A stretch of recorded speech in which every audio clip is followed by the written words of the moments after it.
బాగుందండి జగన్ గారి పరిపాలన. అంటే ఎలాంటి మంచి జరగలేదు అన్న, ఎలా బాగుంది అంటున్నారండి?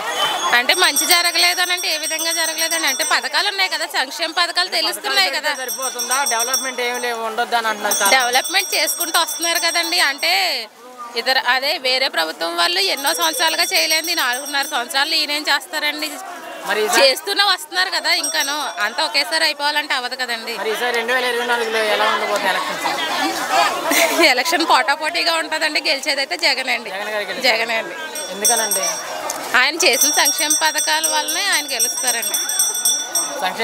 సంక్షేమ పథకాలు జనాలకు చేసిన మంచి అండి, ఆయన గెలిపిస్తాయి.